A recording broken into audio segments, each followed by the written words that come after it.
People are gay, Steven. That's right, we're talking about the entire season of the OA. Stay with us. You're tuning into the destination for TV superfan discussion, AFTERBUZZ TV. And now, let the buzz begin. Oh, there it is, the beautiful violin music. Welcome. We are talking about the Netflix show, The OA. We are talking about the entire season, all 8 episodes, so be aware this will be filled with spoilers. I am Hayley O'Conner. You can find me on Twitter at Hayley O'Conner. And I want to get my panel introduced here. Hi guys, I'm Sarah Serio. You can find me on Twitter at Sarah Serio. That's Sarah with an H. Hi everybody, I'm Amanda Fields. You can find me on Twitter and Instagram at The Runway Queen. All right, and I want to jump right into it because we're doing the whole series. There is a lot to talk about and a lot to, I think, theorize about. But before we jump right into the first episode, I kind of wanted to ask, like, did you guys know, were you fans of Brit Marling before this, or like, how did you find the show? I actually had not heard of her before, and once I started watching it, I was amazed that I had never really heard of this amazing, talented actress. I just was driving around LA, and luckily, for those of you that live elsewhere, you might not realize the billboards in LA are TV shows and movies everywhere Super you useful, go. Yeah. You know, instead of like a lawyer or a car dealership or something like that, it's usually movies and TV shows. So I was driving up La Cienega and I saw this amazing billboard with this woman walking down a street, the back of her with this dress, and she's in like a suburbia town, and I'm like, what is this? The OA. I'm like, well, I've just got to watch it. So that's how I got drawn into it. Cool. Yeah. I mean, just like anyone, you have a great conversation with your hairdresser. And my hairdresser was like, have you heard about the new Netflix show? And I was like, Stranger Things? And she was like, no, the OA. And I was like, that's the name? I was like, that sounds very intriguing. And then I just checked it out one day, and yeah, I was captivated right away. Interesting. I've been a really big Brit Marling fan actually before this, and I don't even know why, because I don't see that many like indie movies, and all their stuff is pretty like, you know, indie micro budget stuff, but it's just been really successful in like film festivals and things, which I think is how she's gained this sort of popularity. I love her other stuff, and if you're a fan of this, I think you guys probably would too, just because it's all like sort of like out of left field kind of, you know, indie sci-fi, like with a weird twist they seem to like to do, and it's her and her partner Zal seem to work together on a lot of stuff, and so they have worked together on a lot. Yeah. The East was a kind of bigger film that they did, and like Ellen Page is in it, and the guy from True Blood, one of the vampire guys from that. Okay. And we're in the East, which is one of theirs, which I didn't like as much, but so they have had a couple bigger things, but to me this is like their perfect production. Like, this is, we'll get into it, but I loved this show. And was this also produced by Plan B?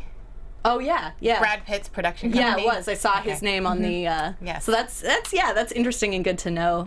And they good did on you, Brad. Yeah, they also produced The Tree of Life, so I thought there was some Oh yeah. So maybe tie-ins Brad Pitt together. is secretly deep. Yes, Yeah, I think he it's a is. lot better than you think. Maybe not so secretly. Maybe it's not a secret. All right, No. fair enough.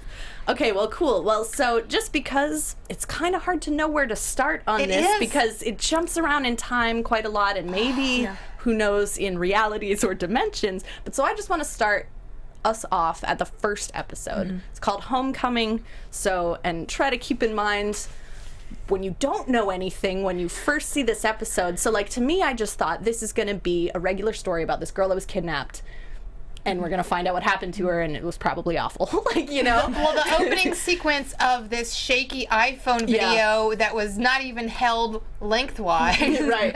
It's Nice job, kid. It's clearly done by just a Yeah, kid. just whatever, And yeah. I didn't know anything about the show at all. I just kind of went into it, and I was like, oh no, is this going to be really creepy, Yeah, like yeah. Blair Witch style? And I was almost like, can I handle this show? So that was like initially very jarring to me, that little shaky video. Well, even going back and seeing it now, like, so you don't get any, there's like the kid's mom or whomever, like, is taking the video is freaking out, like, oh no, don't look or whatever. And the kid just whispers, she let go. And it's like, actually very creepy. Like, I don't think, now I'm kind of trying to look into everything for, like, hidden meaning, but I'm sure it wasn't. It's just, like, a kid being a kid, but now that, like, kind of haunts me, that line right from the top. That's what I found so intriguing was the little kid's voice in the video. And was it even a kid in the car? Or was it a voice that you hear? Just you're like, oh, what? I don't know.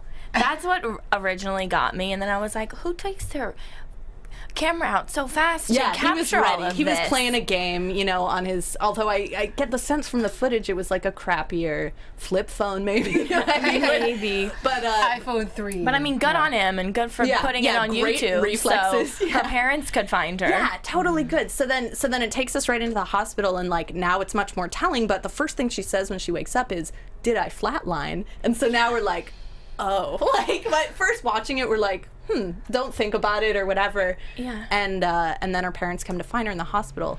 So that's my first point, is kind of like her relationship with her, I guess, adoptive parents is really weird. Very strange. I don't even know what to make of it, especially with her mom. It seems like really weird. She's hard on her mom through the whole thing, and I guess as the story develops, we know they medicated her and this and that, and certainly being adopted has an effect on your relationship, I'm sure, but like, it's weird with the mom. Am I the only one who thinks that? Okay. It's definitely a little strange, and I think the mother and father that raised Prairie, the OA, they are significantly older than most parents of someone that age. So they're more of the age that her grandparents would be. Yeah. So there is a distance with that a little bit. Sure, but I mean, But they put forth all their effort, and I love the conversation that she has with the OA when she's in the bathtub. Yeah. It is a little strange, and then I realized, well, she's had this trauma. They're back at the house. She's supposed to supervise her, so she has to sit there while she takes a bath. But then she has this conversation about when Prairie was a little girl, and she was learning how to walk with a cane, and she runs into a wall and splits her forehead open, and she says, "That's when I knew you were my daughter," because she could feel it too. So I'm wondering. Well, even there's so many strange things to me just about her parents picking her up from the hospital, which is like, I didn't notice at the time, but now with context, seeing like they refer to themselves as her legal guardian. They don't say we're her parents when they're like walking with the like hospital person. And then they don't say anything when they go in the room, so she hasn't heard their voices, but I would assume like everybody has a scent or whatever, like she would know it was them, but she has to like feel her mom's face to know it's mom. But maybe that's just a like dramatic setup. But also it has been 7 years, It's been 3 7 months and years. 11 days. Who's counting?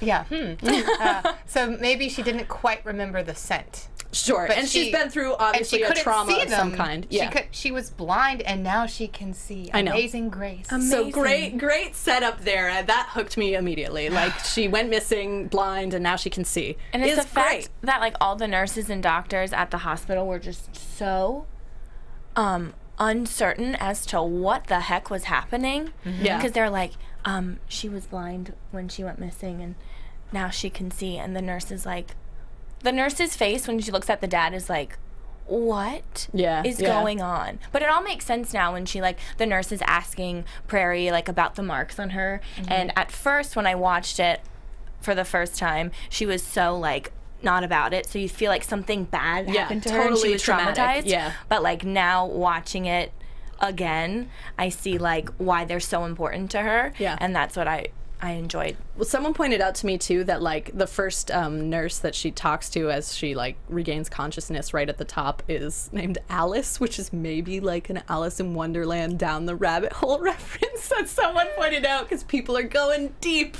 I appreciate that, though. I like that, going deep, because that's what we want. We want to like figure out all the hidden meanings and maybe not so hidden, but that's cool that her name is Alice. And I'm sure like writers don't assign names like at random. You know, they pick people's character names for a reason, and everybody in the show has a load of names. Like, Well, so such I'm cool sure names. there was a reason. And I also thought it was interesting because my first thought when they were talking about scars on her back was like either that she was beaten or that she had done some self-harm. Yeah.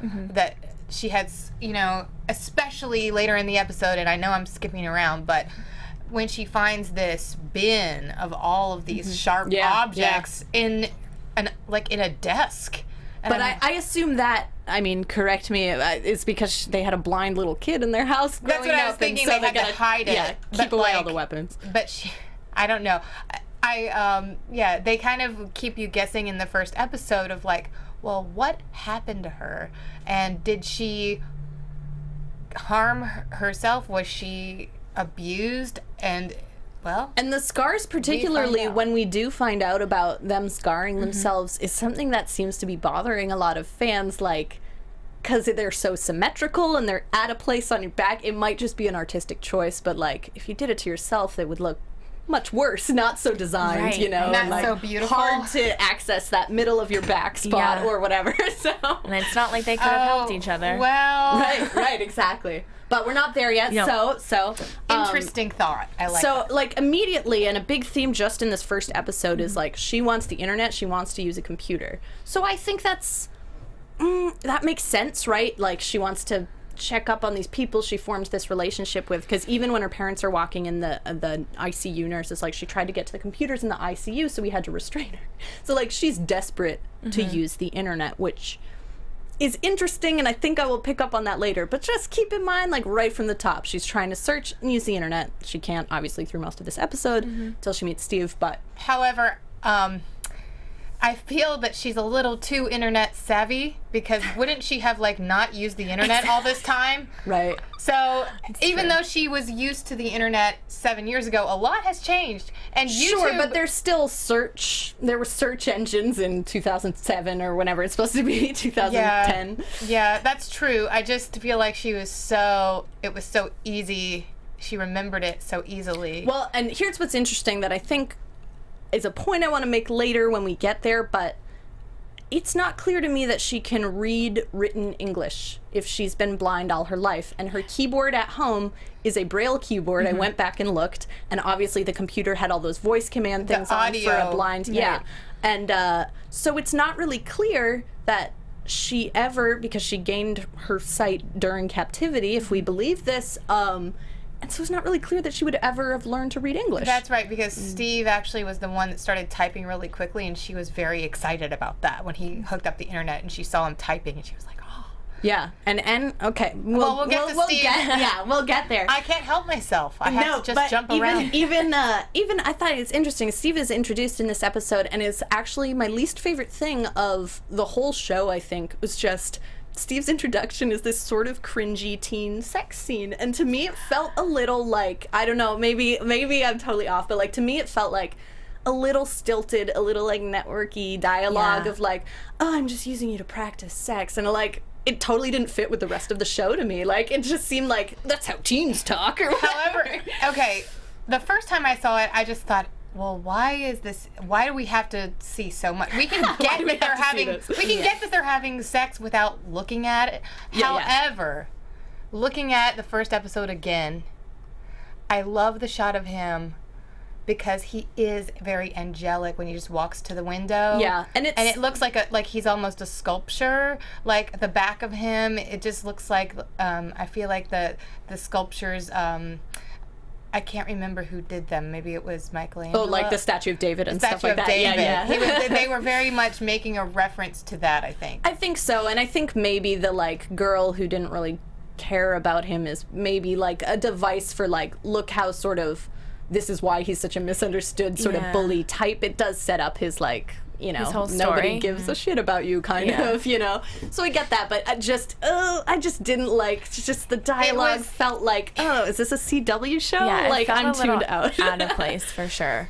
I feel like perhaps that was a scene that was changed a few times. It Yeah, wasn't maybe. quite in Maybe. there to begin with. I'm not sure, but it did feel a little bit, like it didn't fit in. It also started his story with his dad and like that's true. everything That's true. So that was going to come of that's the right. military school so and such. that's right. There was it's set some up all that reason stuff. for it. For sure. And then we get back to the OA has a video camera at her house, and it's really telling now on a rewatch that, like, she's making videos talking to Homer, sort of, and one of the things she says is, "I think I made you up." Like, yes. Did she? Like, Homer, so, Yes. like, what's true, what's definitely true? Homer's a real guy because there's a video on YouTube verifiable that he's a guy who got injured in a sports accident, right? But And he was in a other than coma. that, and he was in a coma, and she knew his name already, so probably he was there with her. Other than that, I'm not sure what else is really true. Like, Yeah, she says there are moments where I think I made exactly. you up. Okay, that was it. Yeah. Yeah. So, did you though? Did you, the OA? So I thought that was pretty telling. And then her mom also does, like, plant the seed right at the top here that, like, she says, "Are you hearing voices again?" And they did medicate her as a little kid. And I mean, for a lot of the setup, and even if you think she is crazy the whole time, it's sort of like symptomatic of schizophrenia. Like, it is sort of a real depiction of, like, I'm telling you this, I believe it to be true, even if it's not true, you know? It sort of is a realistic, like, could be that, and that's probably what her parents thought she had, so they put her on medication, you know? Yeah, and when her mom said that, she was like, "No, I'm not hearing anything," and she seemed very frustrated by that. Yeah. And just kind of shut down and didn't want to continue on to the conversation. But I do agree when you say that she was just medicated, so anything that she would have said or would have thought up, I can see how they might have thought twice to think, is it true, or is this all just something that she imagined in her mind and, like, read I in think some books? Yes. Maybe. I don't know. Dot.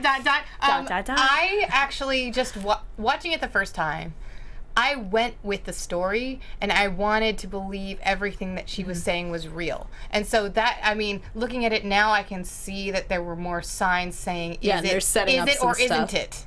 Right? They're giving you the clues of, like, maybe it is, maybe it isn't. But I like to believe that it's all how you are seeing it and that it is what it is. Well, it's but funny to me, just this first episode, when she takes a total left turn at the end of this first episode and says, "I was born in Russia," I was watching it with my fiance, and we were both like, "Oh, well, this isn't true." Like, I don't know. It hadn't been set up at all, but, like, I didn't assume, because we don't know anything about her, but I assumed her parents were her biological parents. I was like, we don't know anything. she didn't So- even have an accent. Yeah, there was no thing, no speaking Russian. So we were just like, for the whole, like, Russia sequence, we were just like, oh, this is her weird fantasy. But then as the show just kept going with it, I was like, oh, I guess she really is from Russia. And then it, like, looped me back. And then by the end, I was like, I don't know what's real. Well, Like, Steve even says, because they're all closing Yeah, they, their like, eyes laugh. and they're listening with her, and then she says, "I was born in Russia in 1987." He goes, "What? yeah. What?" Because he says what I love that the writers have him say what we are all Yeah, thinking. he's us there. Yes, yes. Thank you, Steve. Yes, Thank you. appreciate it. Well, yeah, I thought that was, so I didn't believe that my whole first through watching. I thought everything that happened in Russia is fake. Also, even her playing the violin, I'm not sure. She's got a violin case in her room, and later they find a video of her playing violin on YouTube, but you don't see her face in it. It's just a blonde woman playing violin in the subway, which is like, I'm sure there's hundreds of them. You know Yeah, and what it's I like, mean? who was filming her from the Interesting. back? Yeah, I know, but someone online translated the Japanese of the, like, Yeah, what did it title, and say? it just said, like, amazing blind violinist. But even still, I don't know. Like, we don't see her playing violin. It is I very was just true. so skeptical about all of the Russia stuff laid out in episode 1. I was just like, none of this is real. It did take a sharp turn there. Yeah. Because you think you know what's happening. And then the credits rolled. That was like 57 minutes in, and they just did their, like, And- Netflix. well, presents. they cut to the shot overhead of the Yeah. Russian town, and then it says the OA, and I'm like, what Yeah. show is this now? Yeah, I had to What are we check to see watching? if it had, like, looped me to the next episode yeah. suddenly, or like Like, it's 2 in 1. yeah. I know. But no, that was good. Weird. I like that, though. I like being put off. Like, it's Yeah. not what I expect at all. Amazing. I love that. And I love that Netflix takes a risk on these kind of shows. Totally. And that it does take you somewhere different than most shows might let you go. Totally. Yeah, well, we we were were- just talking right before we went on air. Sorry, go for it. No. We were just saying how, like, most networks wouldn't have taken the risk of this episode or the whole entire series. So I do appreciate Netflix for allowing them to make this story come to and life. you'd never, I mean, I think you'd never see this on network Oh, television. never. For a Yeah. lot of reasons, but, like, even the episode lengths were sort of all over the place. One episode was like 30 minutes long, and the rest were like around an 47 hour, hours, like, which yeah. I really like. Was just like, this is how much story there is. You know, I liked that. I just liked it. I've never seen anything like it, and I love that. I think that's the highest praise because we're kind of saturated with television right now. Wasn't it sort of like maybe episode 5 or 6 that was short? I feel Yeah, like I think it was towards 6. the end. Yeah, it was very short. We'll get there. Okay. Well, we have. Okay. Yes. One other thing from the first episode is they introduce some of our Crestwood 5 people here, and they show the chorus at the school, which it stuck out to me just at the initial watch through that it's really weird that a high school chorus is singing this Pearl Jam song because it's like not super appropriate, and my high school certainly never would have done that. Can't find a better man. Yeah, it's like not for high school kids. You sing like, I don't know. Amazing Grace. Yeah, like However- really unproblematic songs. However, with the whole series of Glee, you can see that high school Glee clubs do venture out and do I feel different types of songs. Nothing they did in Glee would have ever happened at my high school. I do love that show. I'm a Glee. Anyway, but I think that, I mean, It's broad. it could have been just something that they were working on, and it wasn't necessarily for a performance. It could have just been a study. So true. And my other point I was going to make about that, which people really, fans online have gone crazy about the meaning of color in this show. And like when people are wearing blue, when people are wearing red, and then purple keeps showing up, which is obviously a combination of blue and red. Yeah. And I think the prevailing theory, I haven't done a lot of research Oh my about this, goodness, but I love this. I'm gonna surface this as just people kind of generally the thought seems to be that blue is reality, and when it's red, it's not reality. And unclear what purple is. I don't think there's like a consensus. But so this Pearl Jam song has the line, "She dreams in color, she dreams in red." So like that seems to indicate I'm blowing Sarah's mind. You're blowing my mind right now. Oh my like gosh. that seems to lend, like, people have gone deep. I didn't really come up with this, but Speaking to this, I was going to mention some of the fashion choices because I am very into fashion, and Yes. I'm very observant of these stylist choices. And I kept, on the first watch, I was just wondering, why do they have Prairie in such awful baggy, like, wolf She was blind. sweatshirts? No, but like, this is like, I'm talking about after she's come back sure, home, sure. she's back in the Michigan town, she's wearing she's this, got more like, important things to do than care about right. fashion. However, I looked upon it again in a deeper way. Okay. And what I decided is, you know how she keeps talking about, don't touch me. Yeah. I don't think she wants any clothing to be too tight. Like, even just a normal fit. Yeah. I think it's too close for her. It's too restrictive. It's too much based on her life and what happened to her. So she has to have something loose. Yeah. And so That's really good. even though it was kind of like, what is she wearing? But at the same time, it made a lot of sense when I looked at it again. Well, people keep tying specifically the wolf sweatshirt Yes, that to wolf sweatshirt. The mascot of Homer's high school is a wolf, so what he's wearing in captivity has, like, it doesn't look the same at all, but it has like Yeah. a mascot-y looking like emblem of a wolf. So Oh. because when she picks it up, she maybe even says his name or something. There's some like obvious tie-in to that's why she gets that, but kind of a leap. I don't know, but she Here's the obviously other- wears it for a long time. She also wears purple socks, I've noticed. Okay. That was something I took note. Okay, I was like, interesting. she wears But I don't purple know. socks a So lot. even in these people, light purple. even people in this color theory, I'm not sure what purple means, but have pointed out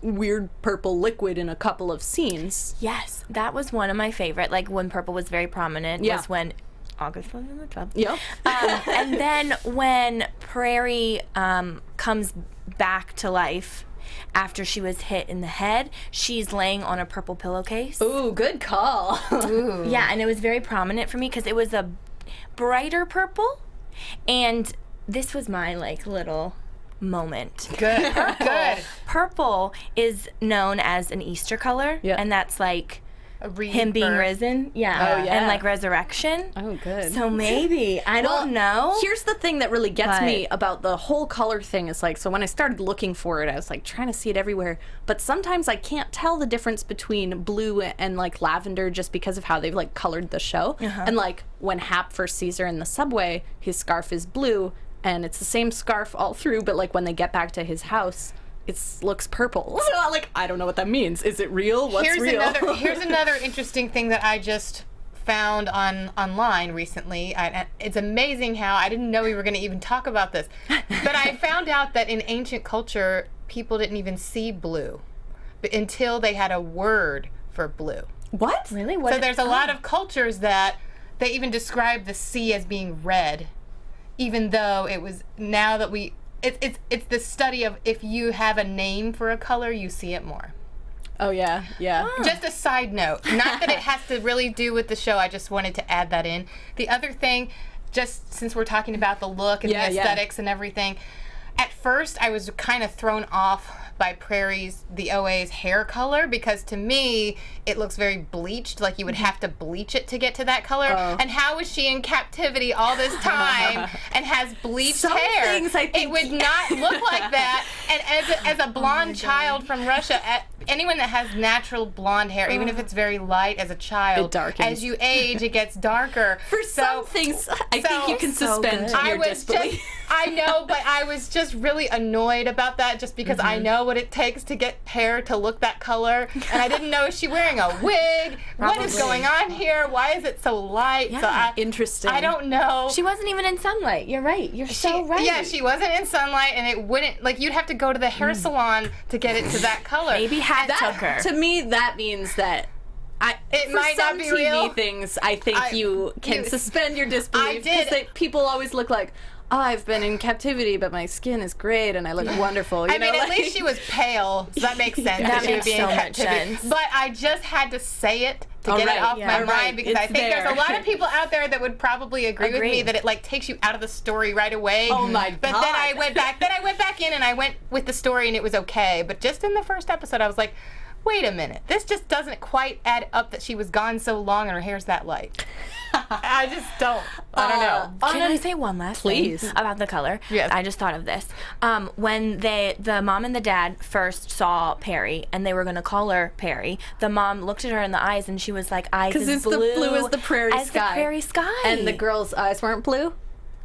No, I was just... They're not very blue. The kids' eyes were not blue. They weren't blue. I was just going with the whole blue thing. Somebody told yeah, me they were not as blue. there's a That's true. there is a breed of daylily, the flower, that's called prairie blue eyes, and it is kind of that purple color.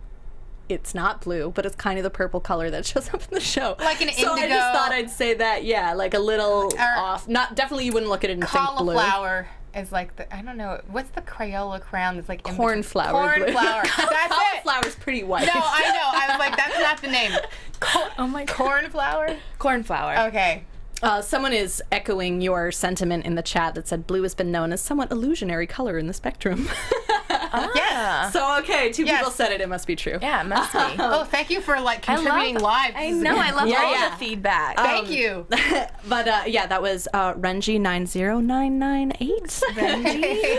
All right. But also, so we can move on from the first episode, I think, Yes. after we get introduced to BBA. Betty Broderick Allen. She is introduced in this as the OA is going to go sort of scam her into believing she's Steve's stepmom. And they get this whole meeting in the classroom, which is like amazing. Really Very good. interesting to me. Yeah. Steve's like, I need a favor. She's like, yeah, sure, what is it? And she's just like... Which is hilarious to begin with, because of all the people to get to like fake be your stepmom and like do something good.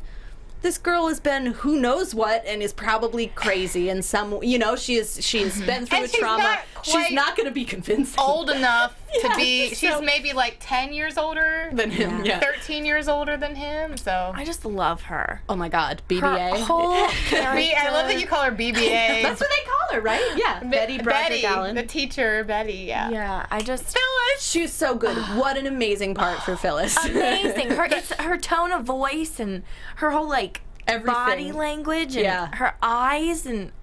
This is like gets me. Emmy performance for me. I think she like so good. I mean, I've only ever seen her on The Office, right? Like, Yes. that's what she's pretty known for. And like, she's good on The Office, but it's like it's so different tone here. Like, this is like she gets to be dramatic. And she's lost a brother, and like, oh, she gets all these dramatic turns, and she was awesome. Yes, and the cool thing is she added humor in places that really needed it. Yeah. And I love the casting choice of her because she's someone that we all like. I feel like even if you weren't a huge fan of The Office, you still know about The Office, and Sure. it kind of permeated the culture. So Yeah. you know that her real name is Phyllis, and her name is Phyllis on The Office. I know, that's Like, great. you know that she's Phyllis. And as soon as she goes into that classroom and talks to her, I'm like, Phyllis! Yeah, I know. So it was and great. Even at first, like during that first scene, I was like, oh, is she just gonna be like a tired, rude, horrible Yeah. teacher like that we all hate, like remember from your teen years or whatever, and think like, oh no, not this. But she totally turns her, which is awesome. And at the end, when she's like the 5th person to show up, I like cheered at Oh the my screen gosh. because I know. I thought it was gonna be Steve's crappy like sex friend or whatever, because he had just no. left her. I'm like, who's gonna be the last person? I really didn't expect it to be her. And I was so I was pumped. so happy. She like the principal was like calling her, and then she looked, and you just hear her whisper. She was like, "My boys," and I was like, "Oh my Yeah. god, my heart!" And then she just ran in. Okay, we're not there yet. Oh, I know. I'm so I know, but I love that the OA, she just knows. She knows. How does she know that she lost someone? Yeah, it's right after, in watching it again, she touches her hand, so it's significant because she's been saying she doesn't like to be touched. But she can touch other people. She touches her hand and says, you lost someone. It almost seems like that's how she knows. Like, if you think she's got superpowers, maybe it's that. She can, I don't know what. Like, Maybe she it has knows to do with about like you. the heartbeat. You know how Hap has that heartbeat? Yes. That's thing? right. So maybe, I don't know. I'm just going with it. Good Maybe point. it's a heartbeat. She just Yeah. knows. Because she's like, that's you. I don't know. Renji is chiming in again and said, one person said the show is meant for teachers and students, which is kind of nice. And like seeing where it ends up, I don't know, I felt feelings. So Yeah. Good point. But we will get there. We'll get there to the end. So second episode is where we get the whole sort of adoption backstory. P.S. Yes. Just have to mention how amazing that the dog attacked her and she calmed the dog down and bit Oh, the dog true. and like made him subservient to her. Really We're talking weird. about Steve's dog. Yeah. Steve was running this like drug Ring. drug ring in the abandoned house that becomes the place that they meet. And she bites the dog and tames it. That's Yes. really weird. That's probably why everyone who's in the room at the time, which is Steve, Buck, and Jesse, that's probably why they all kind of buy it, because that seems really supernatural. And I It think does. like French is like downstairs during that time. So they're all Yeah. like in the house when it happens. So like They're like, we're on board with this. Yeah, What- something is up. So Yeah. that's maybe why they're all kind of sold on it. And she's also not intimidated by Steve, who intimidates the heck out of everyone. Everybody, yeah. And he's a little intimidating. Yeah. See something. The shot though of like the blood dripping off of her, and then the dog like licks her hand. Yeah. I loved it. Yeah. And then she just like looks into Steve's soul as she like approaches him, Yes. and then Oh, just like that look. grabs the camera. Yeah. I was like, whew. Yeah, she's Steve, awesome. She owns Yes, you. Brit Marling, I love you. That was amazing. Okay, so we can go on now. I just had to mention going it. forward, we get the sort of adoption backstory in the second episode. My question is, why do her adoptive parents need to go through such shady methods to adopt a kid? It's a Russian whorehouse. It's a whorehouse. It is. Yes. It is. So why Yeah. do they? I know they're older. We talked about that, and maybe I think it's mentioned that one of them is a cancer survivor or something, like has been through something, so maybe they can't have their own kids, and obviously they're a little aged out of it. But why can't they go through a regular adoption Yeah. agency? And why are they doing this so late in their lives? Yeah, it's strange. It's Because I strange. know, like, when you can't go through, like, a normal accredited adoption agency, it's like something's off with you. Because I know they do, like, massive Yeah, background yeah. checks. So something had to have been... I mean, it could, Or maybe they just really wanted a child, like, pronto. it could just and- be the age thing. Like if you get a new baby and you're in your 60s already, like you're not going to be around, for most of that kid's life, I guess. So maybe it's that, but still seemed weird because it's such an extreme of like, these are obviously illegitimate kids Yeah. we're buying. Like, Yes. so weird to me. So that stuck out to me as weird. The mom altogether is an interesting weird character. Yeah, like, and the mom Yeah. also did mention she said to the dad at one point, I think it was a later episode, sorry, but the mom said to the dad that she just needed someone to love her. yeah, or to need her, right? Yeah, like that's she why was she like, wanted oh, a that blind she's blind, kid. she'll need me forever, and I just needed someone to love me I think the mother. now. The mother is very strange. Her name is Nancy, and the father, I have to say, it's interesting. His name is Abel, like Yeah, some, Cain and some Abel. biblical stuff. Well, I there's a like lot, that. of, there's Biblical a lot stuff. of biblical stuff coming up in this just second episode. Like where it starts, she's in the like blind boarding school, and she's playing with a snake. And later, when we see like Hap's house, he has a snake over his bed, like really subtle. I'm a bad guy sort of decor, But so she's like playing with a snake, and like people are kind of afraid, and she in Russian is like, you're not bad, you're good, or something like that to the snake. So I don't know, it seems like an obvious setup of the serpent and like... But that also is echoing the dog, like she can communicate to animals. Even Maybe. like somehow this... Anyway, the mother, though, I think it's very, very interesting, just the way that she looks. The mother? Yeah. She played the Borg Queen on Star Trek, and her her bone structure really lends itself to like crazy Star Trek makeup. This was years ago. Like I'm not sure which Star Trek, but like, okay. So that's how everybody like knows this actress. Was it in I the think. TV series? Or Yeah, the okay. TV show. Okay, but she just, I mean, my first impression, I was like, is she an alien? Like she just looks she's a little strange. Like I like it. I like love how she looks. I mean, yeah. she's fantastic and she's perfect for this show. I just was wondering if the way that she looks means something else. Yeah. Yeah. Yeah. So then we also in this episode have, and this is one of the things when I like try to list what is undeniably true that we believe is true and is not told by her. In this episode, once they adopt her, we have the scene of like Abel filming her sleepwalking and speaking in Russian. Yes. But I'm not sure, and maybe this bears a rewatch or one of you can correct me, but I'm not sure that she's relating that part of the story. No, she is relating that part of the story to the 5 in the abandoned house. We don't see that tape, and I'm not sure that's true. Like, I'm not sure, because I am still skeptical about Russia as a whole, so, like... I'm skeptical about it all. There is a video... People are using that as, like, proof that, like, well, she's definitely Russian. I'm like, she's telling people that she's Russian and that this video exists. We don't actually see that video or her parents say it. Are you talking about her with the knife? Yeah. However, there is a video when she first finds the video camera that you can. Is it that you video? can, you can hear the audio. You can hear the audio of Abel saying, "Oh, she's sleepwalking again." It's at the first. And is she speaking Russian? Can you hear You like, don't Russian? hear the Russian. Yeah, you just hear the dad. You just hear that he's saying, "Oh, she's doing it again." So she's sleepwalking. So my skepticism lives because if she's not speaking Russian, does she speak Russian? Like I don't know. But okay, so That that's is So it could be interesting. like So that her happens. dad, because she is like dreaming. So it could be like her dad somehow speaking through her. Sure.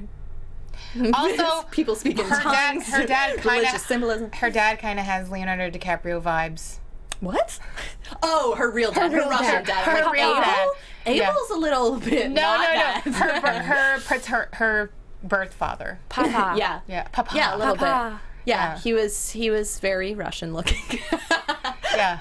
Oh, and I didn't realize this until I rewatched the first episode, but I was like, what? They never talk about her mom. Her mom died in childbirth. Did they say that? Yes. Okay. When did they say this? And they like zoom into a it was- painting in the house, and they say she died in childbirth. And it's just her and the dad for all this. Okay. Oh.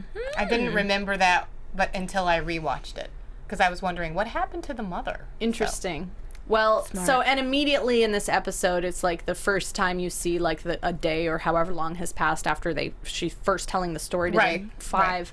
They're immediately searching for the validity of her stuff. They find evidence of a bus crash like her story, but nothing about her specifically, and they don't find anything else yet to like support her story she's telling. So I thought that was interesting. They're along for the ride, but they're still skeptical too, is like good. However, they are like 16, 17 years old, so even if they have doubts, they're kind of like into it because it's fun. Yeah, and they're sure. part of a little secret club. Yeah, and she's sort of like renowned in the town because she went missing and now she's back. So like it's cool to like touch the celebrities. blind sort girl. Of. Yeah, totally. Not anymore. She's the And- Michigan Miracle. And we get Hap introduced in this episode, and he's amazing.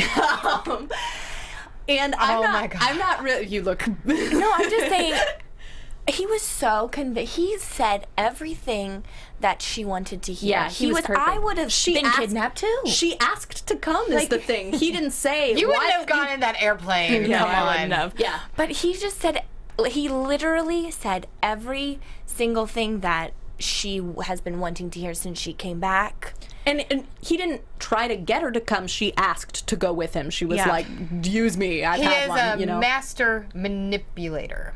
I'm confused. Like, obviously, there's some dark stuff he's done if we believe everything verbatim, but I don't know that he is full evil. I don't think he is. I don't. I kind of don't think so either. And it's funny I because disagree. immediately, But wait, because immediately we went shorthand, because you know that actor has been like Lucius Malfoy, and he's been like the villain in The Patriot. He is always cast as the villain, and so I think everyone's just like, oop, he's bad. Like, and he kidnapped her, but sexy, I don't. though. He is sexy. He looked great. He's in this. a great old-looking man. Older-looking man. Sorry. He was great. You want to like him right away when you first see him in the show. Yes. Yeah, and he is saying everything, and it's sort of fascinating. I think we have to suspend our disbelief here too, that like he can hear that violin from like whatever 3 floors down in the subway or whatever it is, and it's so good that he goes and searches it does echo in Grand Central Station. Sure, right? but people are always busking in the subway, so like why would you go look at like someone's playing the steel drums or whatever, you know, like you see it all the time. Because I think he knows that when people have a certain specific musical skill, and she was just so good, that we're supposed to say that they died and came back. He just knows. He just knows. Okay, He knows fair. too. But it was great. He got me because he showed her where the ketchup, the mayonnaise, and then he put her hand on French fries. It's like, who doesn't love French fries? That's when I knew he was good. We also need to kind of remember that at this point we know as the audience she's revealed to the Crestwood Five that she did die and come back when she was 7. Whether that's true or not is to be determined, but that's what she said to them. So at this point, going into episode 2, you know that that's her experience. So when he comes to her, and the fact that he kind of can see that is like, whoa, how does he know that? Yeah. Well, okay, I'm going to jump us next on to the 3rd episode, which is filled with some plot. Well, I guess we have to jump because there's a lot to talk about. There's so much to cover, I'm sorry. It's okay. So episode 3 is called Champion, interesting. So a lot of stuff gets dropped on us in this episode. The trying to poison Hap, August in the tub, which we will talk about, and the reporter who wants to write a book on her. So like I'm gonna start in the real world with the reporter, just because there's a super interesting thing, and I got a picture of it. Yes, that our engineer is putting up. So this is when she's talking to the reporter. This is picture 1, followed by picture 2, when the reporter is having dinner with them, and this is before we have seen any movements. We have not seen a thing, and she just does this when she's stressed out because the reporter is like talking about the other person who was kidnapped that she got, and then says, she says, oh, you know, writing the book was really cathartic for him and it allowed it to end, and she doesn't want it to end, and she does this. She's like, it's not over. Yeah. But I don't know. Ending. This to me, these 2 pictures to me kind of say, it's cast more doubt to me. Like, is it, she's just doing it, like why would she do one of the movements right here if they're She's real and wanting it to powerful? stop. Yeah, she's just like, wanting it to doing go something, away. but Like, now is she this has, just and we kind know, of stuff that she just makes up all the time? Maybe. And we know this isn't an accident. Like, obviously the people making the show are like, know. we're gonna hit you know, echo this. Yeah. Speaking of echo, I do have to say, even though we're jumping around, as soon as she walks into that house and he says, oh, you can sleep downstairs, and I was like, oh God. And then I'm like, okay, this is gonna be like Girl with the Dragon Tattoo. I was like, it's very creepy when she walks in and they are he lets her call home, and then he like puts on a creepy song. Like, it's just and so said, weird. And you should like, know. No one answered. It was just like a ringtone. It's like, it's because I don't think you have service. And you just made it ring. It's a landline. It's this false sense of security, like, oh, I'm always going to be able to call out.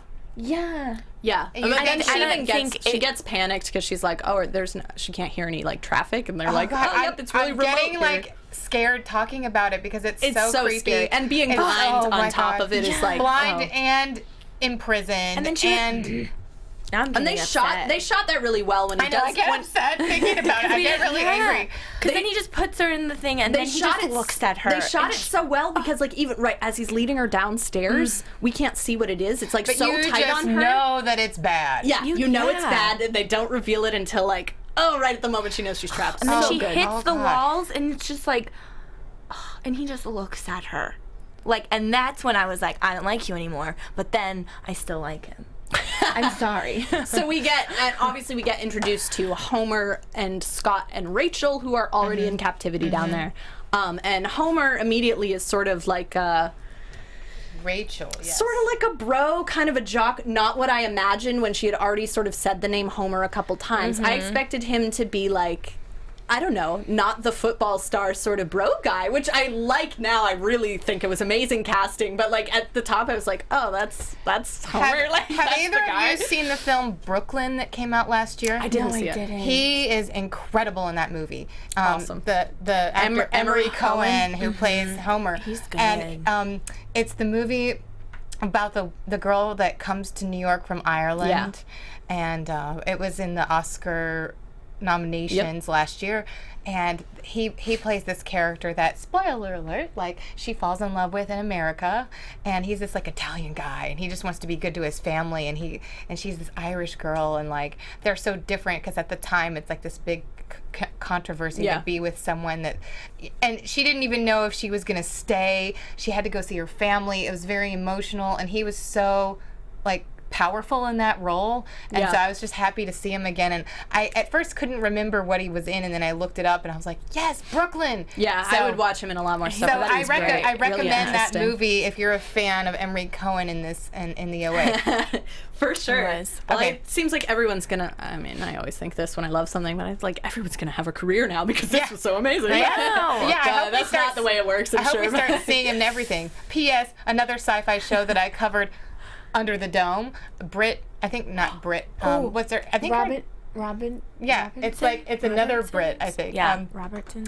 She's in so many movies now. Yeah. And So so many. she it's another like I had never seen her before. yeah. And then she she was in that exploded. show, and then so I'm hoping that this happens for all the cast. Yeah, members. me too. Some amazing, like some people were definitely unknowns, like But I Buck, think, like, but I was think searched part of the for. reason I had to talk about all of that is because I just got so scared. I'm deflecting. I'm deflecting. We're gonna keep making it scary now, Yes, and we're scary. gonna talk about finding August in the tub of purple liquid. Oh, dear so God. here's a really interesting thing: is like keeping in mind that what we're seeing is her relating the story to 5 other people and what they're kind of imagining, and also she's blind at the time. So I'm not sure that August is a fully grown adult woman. Discuss. Oh, okay. So this is someone that was another captive that you see in the Right. tub that fully died. That And they died say before she arrived. They all call her August because she came in August, so she doesn't have a real name that they know, and like, why? Or maybe That's this is very just, weird. It's just her memory, so maybe she doesn't really remember her name. But so everyone's calling her August. And they specifically say they called her Okay. August because she came in August, which is maybe what you would say if you gave birth to someone. Just saying. It could be a baby. Like, we don't know. He's keeping a body in the tub for a long time, which is yuck. But like, Yeah. But like, I don't know, because all she I knows. couldn't really look at a lot of it. I have to say, I had to thing look is, away. Neither could she, because she's blind. So all she knows is that it's a tub of liquid, and there's like skin, obvious body feeling in there. Yeah, Like and then she dropped the ring in there. So I was so gross. suspenseful. So I was gross. like, oh, and then you like hear him coming, and I was like, oh dear, bless us all. Yeah, but so through bless us all indeed. But through that whole thing, she does get the ring, and then they try. When she like, I was like, the oh. high school football ring, right? Yeah, she got the Homer's. ring Which, like- in the envelope, and then that's when Homer looked at her, and he was like, I love you. Like, that's what I saw in his eyes. But also, like, think about what is really necessary. Don't send your enormous, heavy ring. Like, just send the letter. It's much easier than including a ring and making it really obvious and findable. Like, it seems like a bad Now plan. that we're talking about this episode was the one that hooked me, and this episode was also the most stressful. It was really stressful. With the letter, with August, still with stressed out about everything. Yeah, so that was a good whole scene of like trying to pass it under the stream and then losing it. So stressful. Oh, so. But also after and it's interesting that they have that flowing water. I'm just realizing a symbolism thing about it right now, that it's like, you know how they talk about water into wine in the Bible, and like how like there's always something about a cleansing stream down by the water. Although people have discussed that it's probably where they were defecating. Oh yeah. Oh yes, of course. And then of she course threw they it were. in the drinking water. I mean, but there was nowhere. I think for them that to go. that is part of the story, because usually water is cleansing, but they were very stagnant. Yeah. Even though there was a flow to the water. I don't know. I don't know if that's I'm going real somewhere either. with this. She tells one, maybe it's her mom, Nancy, she says we drank out of troughs or something like that. That isn't like we had a live flowing stream of water, which does seem unlikely, right? That you've built your like compound on a live stream that flows through with fresh drinkable water is unlikely. So I don't know. So I am skeptical about everything. Yeah. Now that you say that you're so skeptical about it, I mean, it kind of is a strange thing for there to be flowing.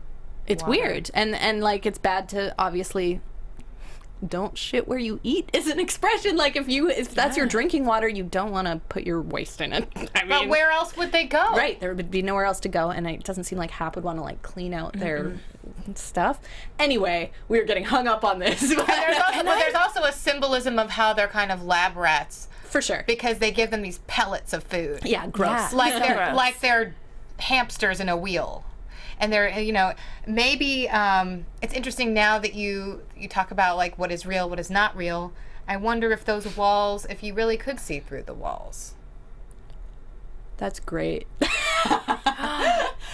That's really good. Yeah, because what benefit would it have to see your fellow captives? That's interesting. Ooh, That we'll is come back to true. that. Can I say something Please. really fast about Hap's allergy to the tomatoes?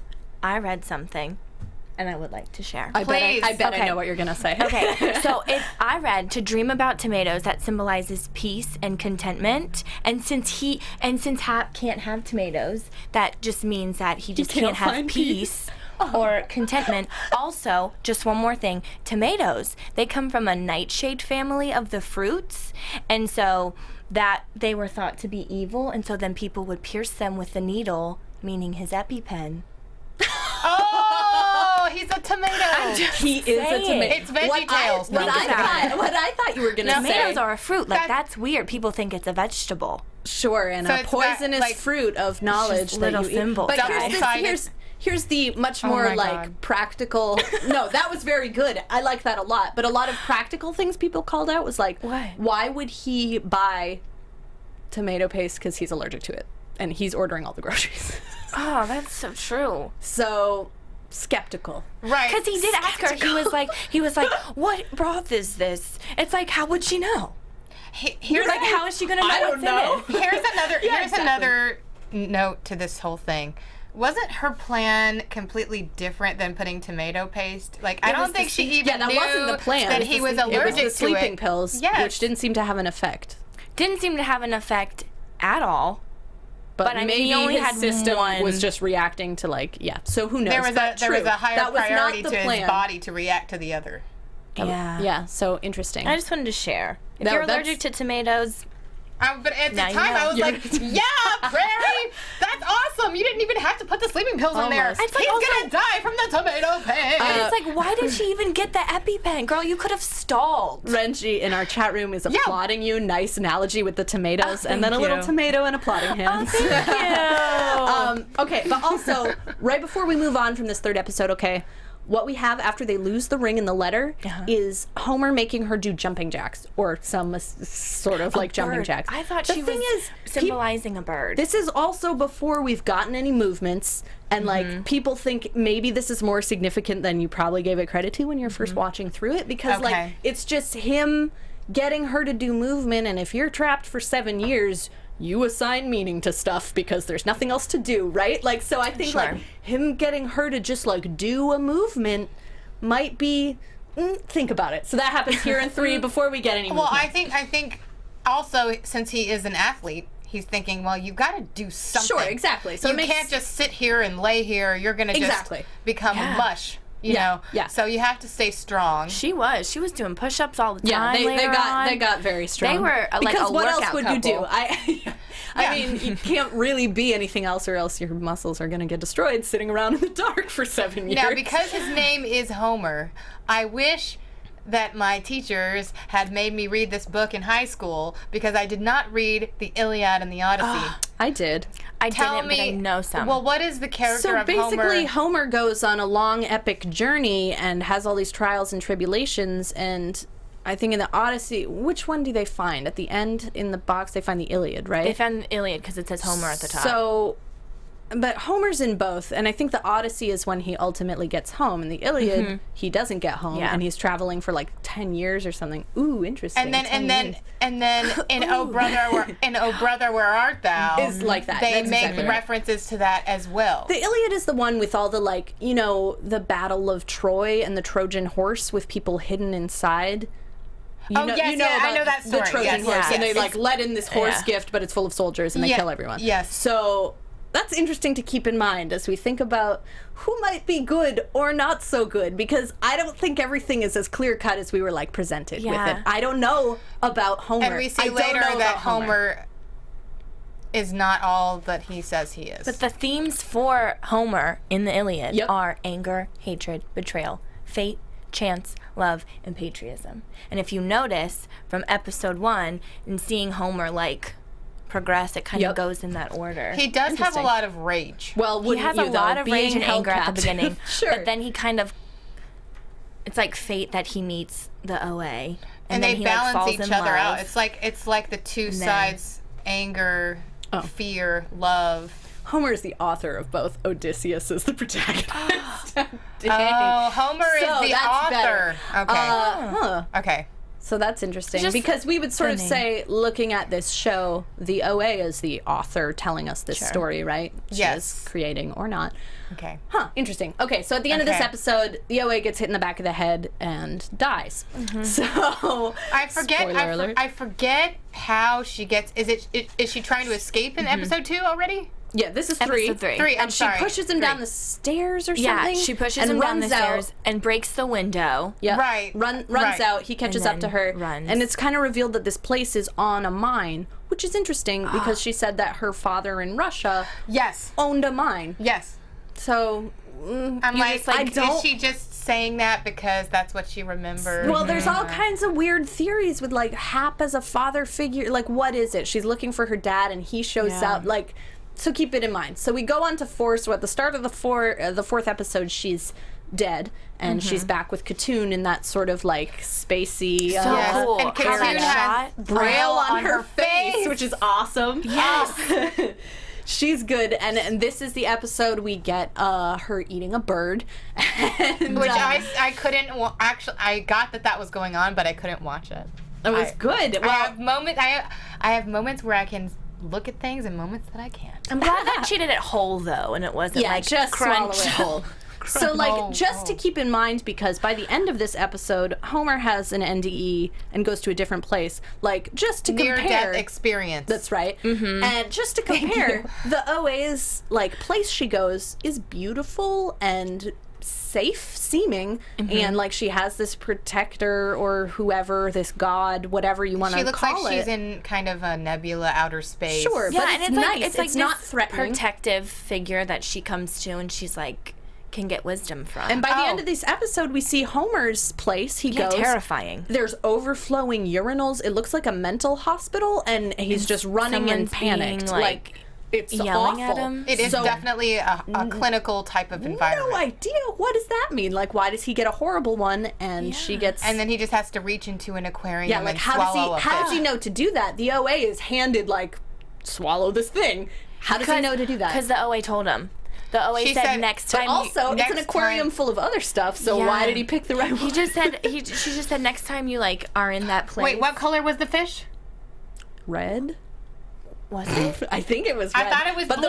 The bird's thought it white. I was- thought it was red. I thought it was yellow and Can someone tweet us? I thought it was like Let a us red, know. like But also, if you guys Anemone noticed, sort of thing. the aquarium cage was the same kind of cage that they were in. yeah. it was like definitely divided. looked tight. Yep. It was Two. Oh, Yeah. It That was really divided But the OA just told him next time because he's in certain that fish place, will eat each other. like a beta fish. good. That's true. Oh, That's why they can't be things together. Snap. Okay. Okay, so what we get, was good. so after eating the bird, she comes back sort of awake, sort of.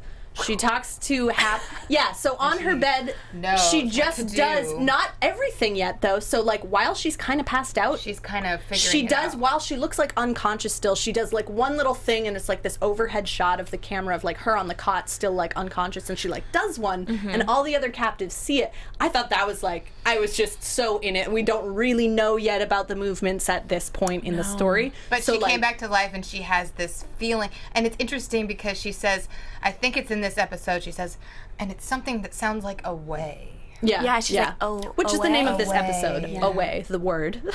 She's like, no, that's not it. And then at the end, when Homer goes to his sort of place and eats the fish, he is unconscious and also gets his, whatever his, you kind of know he starts them. to do it. His hands is like, and then he gets, but I liked their sort of It's like in his mouth, and he spits it out. Like he's like, yeah. so And it's up here, and then it's like over here. What we also get introduced to in this episode, I believe, is Elias, who is maybe an employee of the FBI, or more likely, probably not, is my His theory. character confused me so much, and we'll get there because well, I think let's start to talk about him now, because every time they meet, they're the only people there. It like really doesn't seem like an official sort of place in any way. They're in these big, he's supposed open, to be- empty places. yes, he's supposed to be like a therapy FBI Unclear. / Yep. psychologist, psychoanalyst. And like the parents didn't really seem. It's dad, weird. the dad just goes, I just drop her off, Yeah. and I never go in with So her. gee. So it's like, is she in a room like talking to herself? Also, I can't remember the character's last name. His first name is Elias. Elias Rahim. Rahim. And so like I don't know what it is, but if you mix up the letters, definitely the word liars is in there. Stop it. I always do that. That's always like my number one thing I do when a Lies. show is trying Yeah. to trick you. Or- you can do or, liar, liars, Alias. or alias. Alias, like a friend. So I don't think he's at all what he seems. We'll come back to him by the last episode for sure. And also we learn a little bit about BB-8's dead twin brother in this, and it was like I love that you keep so calling moving. her BB-8. Well, I always time is of the essence. You know what? I always just call her Phyllis, even though that's not her name in the show. Right. Like, it's Phyllis. Well, we know it's Phyllis. She's the teacher, yeah. But like that scene in particular, like her cleaning out her brother's place, was like Emmy Heart-wrenching. It was worthy. heart- She was so heart-wrenching. good. Wrenching for sure. Like what a cool. I keep thinking like just a moment for the two boys. Like their characters grew so much. I feel like too in that episode. yeah. And they were like played it well as like they like starting to care mean- about her, but Yeah. really don't. Jesse Was it and Steve and Jesse? Yeah. Yeah, Jesse like felt more towards Betty, Right. and then it was when Steve is like starting to come, but still has like a lot of anger. Yes, he hasn't developed his invisible self. not yet. yet. You can see that Jesse was kind of like along for the ride with hanging out with Steve in the past. Like maybe he thought, well, I can be cool if I hang out with him. No one will mess with me.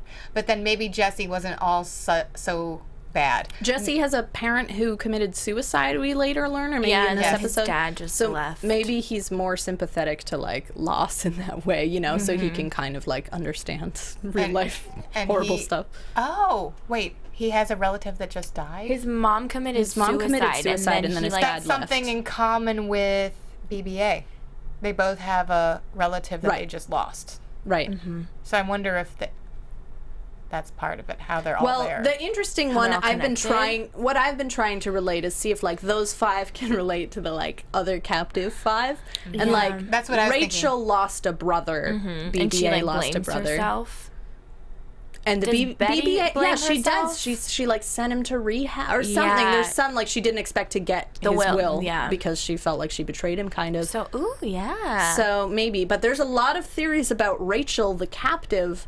She doesn't get a movement when we get there, No. and she doesn't like participate in some of the scenes. It shows everybody doing movements when they do get and them, Rachel's kind of and just she's observing like, yeah. it. So people, the theory has been, I think, that she's a plant, like she's from the FBI or whatever. Like, and if Elias is really from the FBI, it's possible that like they already know about this guy. Like nobody seemed like Rachel- nobody's really questioning her. Like they think Rachel- other people are involved. Rachel did have that amazing song. She had that amazing song. But that doesn't mean... She didn't get a movement. And also, in the last scene, I think closer to the end, when we see her with Elias at the FBI office or whatever it is, there's Braille on the wall, and people have translated it, and it says Rachel. So I think she is related somehow to the FBI. Because why? I love that why people are dropping? translating the I know, Braille. I love Has that. anyone translated the Braille On her face? On the dad's face and The dad's face, Katoon's the face. dad's face was too hard, I guess, to get a like clear look at because he's like kind of turning. Yeah. So I know, and I don't know about Katoon if they've seen what her face says. Because you But can really you can interesting. definitely get a clear shot of her face in the first I thought episode. so. I thought so, too. Like, Yeah. But Yeah. I don't know anything about translating Braille. So if people have found that out, I would love to hear. So, I'm let gonna us move know. us on just for time. Please. 5th episode is when we go to Cuba with Homer, and And the betrayal. the betrayal. Wow. Oh, are you a When- moral purist? Well, they haven't really done anything physical Sure. because they can't because they're So separated by wouldn't you the get the aquarium, chance but- you get to like touch another But I human? just felt so. You take it. It was so bad how the doctor, Dr. Happ, put that audio. Yes. Yeah. It was so really, torturous. really gross. to have the OA have to listen to that. I shed a and she was tear. just thinking. But he has She some- said, oh, "He's alive." I know. Yeah. Like she Well, was, but the weird thing about the audio from it, weird or what she's maybe drawing her story from if she's making stuff up is like he's calling her an angel while he's having sex with a woman, Renata, and he, you know, like he's oh, like He calls that's Renata an angel. Yeah, while during having sex, he's like, "Oh, you're an angel." Like that's almost more hurtful than like the other, you know, Yeah. like it's really ill, sort of. It's in like, some wait a way. minute. I'm the only angel. Exactly. I'm the original Exactly. angel. that P.S. was hurtful. P.S. I kind of got that that meant original angel before they revealed it in the show. Yeah, I picked up on Well, it like an episode ooh. early. But there's a lot of theories about that too. A lot of people have been saying like, oh, the alpha and the omega in The beginning and the end. It's the beginning and the end, but it's switched, so it's like the end and the beginning. So I don't know if we're supposed to assume maybe original angel isn't ultimately what they have it to mean. I don't know though. I don't have a good backup for that. Yeah. It was very hurtful, but I also really loved when Homer started to get it on, and then Hap came in, and the look that Homer gave to Hap, he was like, back off. You know what I'm talking This is about? my In woman. the hotel. But- Also, but just even, like this was great for Homer, the whole episode of just him, like, eating for the first, like, eating food. Well, so many things about this really send off my skeptical meter. Like, if you've been eating pellets forever and then you eat a super rich meal, like, you'll be throw up. sick. Yeah. Also, how could they have gone to Cuba? Like, how could he take a captive person to another country and back? Like, that to me is really hard to get, you know, He like has a logic away. private license. Sure, but if you're entering a new country, you still have need to- yeah, no. to Be documented. Yeah, I think so. Here's the other part of it.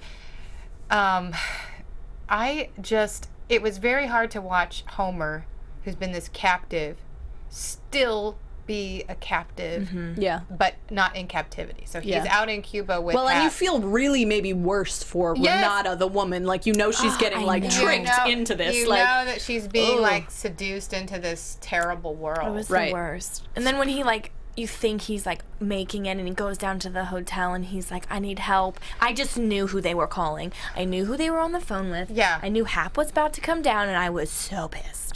We just got a really good comment from Bruce Lee in the chat. Russia and Cuba were allies during the Cold War. Could that be a coincidence? I just thought of that. Oh. That's really good. I It did is not kind of a 'cause I did Cold think War because Cuba they was an are- interesting choice. Like, It was. because we only just got to go to Cuba again as Americans. That's right. so- But Hap, if he's this warmonger, I guess Yeah, you could say, yeah. because he's the one putting them in captivity, and it is kind of a Cold War because he's like this attacker, but they always survive, so it's not like Sure, I see where you're going with that. I don't know, but it's an interesting theory, and I'll Yeah. jump on board with that theory too. I love these theories. Yeah. know. well, So we get Renata back to the like 5 in captivity, and what we also get in this episode is Scott sort of being, while they obviously made him look like Jesus with the Yes. crown of thorns with his dreads, Totally. Amazing. but being Amazing. kind of Judas and saying he reveals that she can see, and he says what did he say? They call you the angel hunter or something angel like hunter. that. And obviously it's kind of a betrayal. He's trying for anything. He's trying to tell Hap, like, hey, I'm gonna tell you something. Now you have to help me. Yeah. You know, let's help each other out. So here. it doesn't work, and Hap kills him. But it's just like, it actually echoes back to like Steve in the OA, like the strangers on a train. Like they're trying to do it again. Yeah. Like let's help each other out. But yeah, it doesn't work. So it doesn't work, and he like accidentally is too mad and kills him with that like ear thing, which I'm sure you had to look away. Yeah. I'm like I don't know.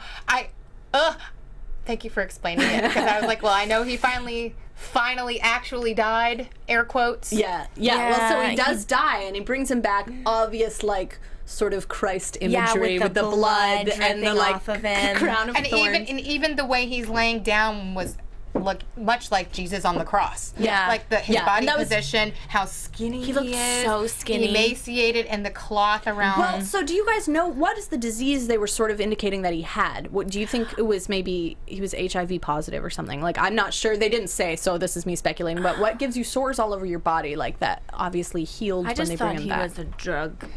Could have been drugs. Could have been Scott just was regular very, drugs. very angry. He was so I angry. felt like maybe he was coming down, even like For 7 years. I mean, I know. I feel like, but I feel like he's still like, even though you come off of something, if you're not fully like mentally healed, you know, Yeah, because wasn't he a street kid? Yeah, but So I he was just very thought he angry was the a- whole time. Like a drug. He was a drug just a drug user. So I- that could be Well, right. he could have But gotten many things from a needle. Exactly, Yeah, which sure. maybe lends Yeah. itself to my theory that he was HIV positive But I don't from think they a ever bad needle. stated like what it They was. He didn't just say. kept saying that he was the weakest one and he wasn't the healthiest Right, and he and can't they do show it again. when they show his body when they lay him out, he's got sores all over his body. Okay, right? When you know, he's it's dead. interesting because I knew that he had sores, but I didn't quite pick up on all of that. So I mean, that's interesting. they didn't say it. I'm just speculating, so I Well, don't that's really okay. know. But I mean, it's good to speculate because it obviously means something deep. And so it does. But so to me, I didn't actually like him as a character that much up until that episode. he was really hateable. He was Yeah. kind of an asshole. Yeah, he was. was. Well, so it's so great when he wakes up and he, is on board. But like to me, this is maybe my favorite scene of the Yes. whole series. Yes. Is just her and Homer doing the movements for you assume like All night hours, long. 12 hours or something, and Yeah. it's like. I've never seen, and this is why I think this wouldn't ever be a network show. Like some people really hated the dance, but like No, it was beautiful. Like I saw a lot of people being like, did. "What is this stupid modern dance?" But Yeah. I loved it. And, Interpretive dance. Yeah, so good. But I've never seen a show do anything like this, and No. it's like definitely not for like a Western audience. That like we're a little bit like, "Oh, that's silly," like generally Well, speaking. But like, maybe I'm not in the norm. no, because obviously we all loved it. But I like, am so like I think the dance is what makes the show. same. Yeah. I think so too. And just like the way they open up into that scene, so you get Scott's body dead, lying between them, and like her and Homer are still sort of, on the outs a little bit, as like he just slept with Renata and brought her here. Yeah. And so, But Renata and she's is just like, what watching the heck? this. yeah. So she's on board Heck is obviously once it happening? works. But She's just like, whoa. the whole shot of like they let it like play out, like Homer starts to do it and he's like his face is so filled with Their- like, oh, what a good performance. Their expressions while they're doing the dance too. so good. It has to So be all good. together. Yeah. And they do it all night, and Hap sees it, and obviously Scott is revived, and He's like, what? He's like, you're right, there are movements, 5 of them, so Scott's on board. And I have the third movement. That's what he Yes, wakes up and yes. says. I have the third. He's like so happy and it's like and it healed his sores, whatever I feel he had. like so. he's like healthy now. Yeah, but I after think so. coming out of it, he's like this changed man. Exactly. And not only that, it is like I died and was brought back to life just like Jesus. Yeah. Like Well, he for was sure. in the tomb and came back out and was walking. And remember in the Bible how they say like you can't even tell he ever went through that except for the holes.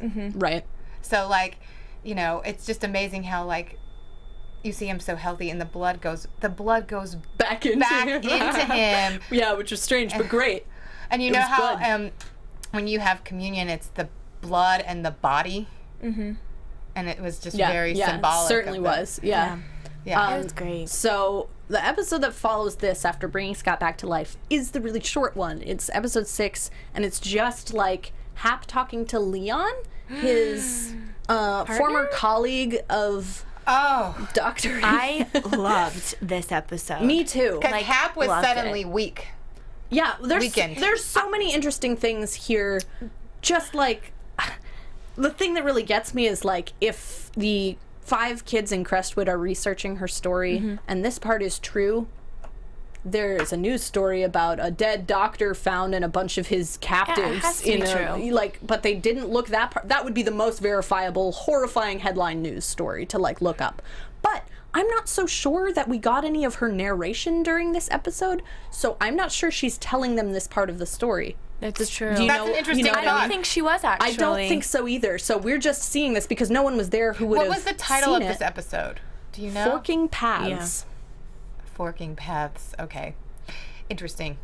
I It just- is a different, it's like going down a different road in the woods Yeah. because it is, I But think like this becomes... nobody would know this story except for Hap, and why would Hap tell anybody that this happened? You know what I mean? Like it really is strange, interesting, very intriguing, but really Very strange. intriguing. Like where does this fit? I like loved the conversations that they had between each other, and you could up until it was when we first met Hap, I was so for him, and then I wasn't for him, and then it was this episode that I became for him again because kind of. You kind of rooted for him in this scene. because he was the one who was genuinely doing it for the research, Yeah. whereas Dr. Leon was doing it for the money, and he wanted to be the first person to like come out with the research Yeah, and he was like realize it all ego. And as soon as he like said that, because Hap was like, "Oh, I don't want to do it for the money. I just want to do it to like figure it out." You could see it on Leon's face that like, what? And then he knew that he was hiding something from him. Yeah. He's like, tell me. Well, to And then me, he started what talking have you about the found? movements. What and- I thought was really interesting was I didn't realize at the top of the sort of scene that they were both on the same exact page about sort of having captives and using humans as your lab rats kind of thing. Yeah, I 'cause he's thought like, "Why not?" because they were kind of speaking in vague terms, I was like, oh, he's just pretending his research doesn't, put people into captivity. And then it became clear that they were both sort of doing the same Ill. thing. But I Yeah. just felt like in this episode, Hap became the captive because I saw them turn a corner and walk down this dark hallway, and I was like, "Oh God, Hap's getting taken." Yeah. now. I thought he was getting taken. No, I remember. No, she does. The OA does have a voiceover because it's when he's headed there. She's like, he went to the only person that he could talk to. Okay, so that makes it really confusing then. Because so he had to have told her. But why would he tell her? And also, I guess Why would he tell her? there's no reason he would be like, I murdered a I know fellow doctor. exactly. But then there are times when they talk to each other when she's getting back into that bicycle seat. Because he feels for her. Yeah, like- he has a he has has a a little fondness for thing her for more her. than the others. It Yeah. seems like. And she does get somewhat more freedoms within that captivity.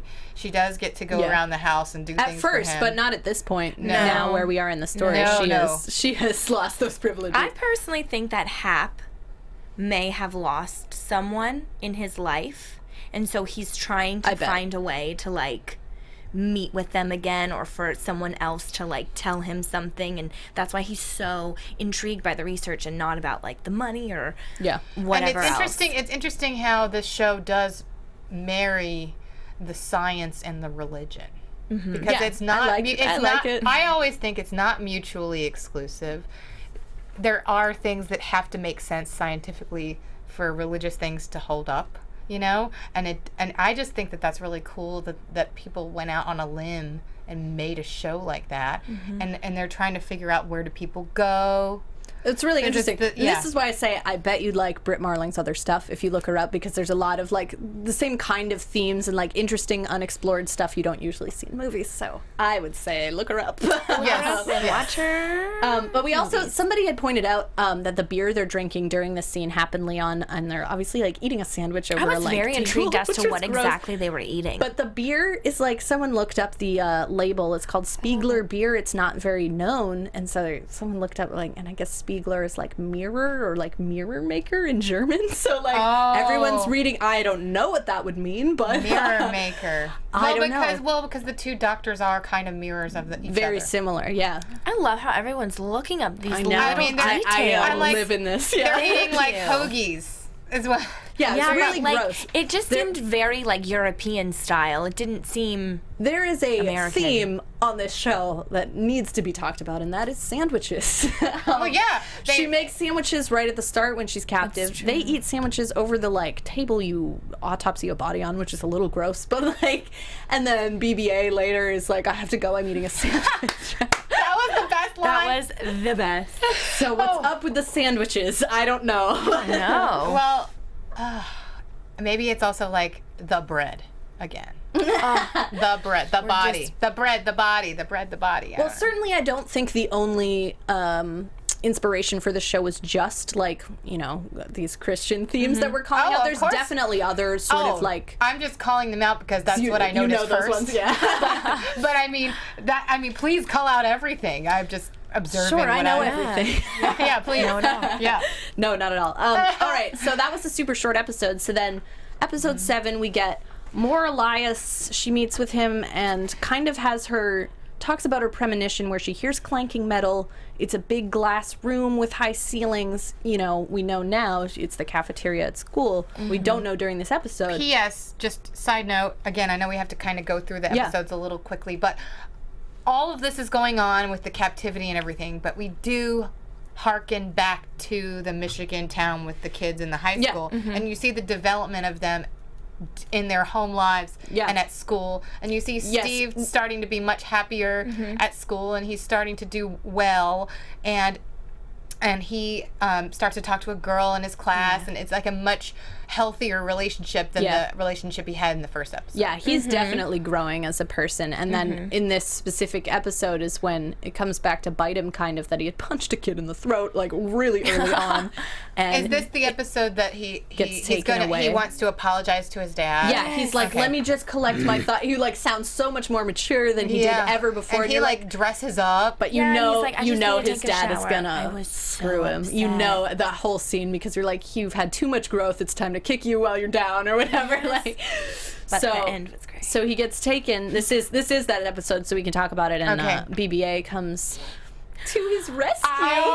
Was That scene with the two of them Amazing. talking in the like Amazing. convenience Yes, store in the was gas station. oh my god. so hard. She's like, I have a plan, okay? Yeah, and then she like explains it all in her low voice, and then I at the end it's know. like, "Do you get the plan?" Like just so It's so perfect, perfect delivery. And isn't it that she has this money from the will Yeah. from her Yeah. brother, and she just can't bring herself to use it because she said it's not about the money. I just can't because it's so final that he's gone. It seems like Steve in some way does remind it. her of her brother, and like Yeah. he had put on the like ski suit or whatever it Yeah. was when they were Yeah. cleaning out his room. So Yeah.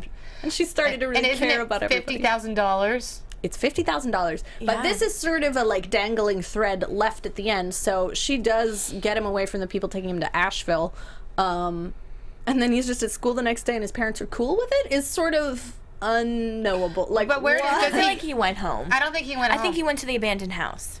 to live? You know? Well, I don't know. But I mean, maybe for that night. And then Yeah. you don't know. Or did BB-8 take him in?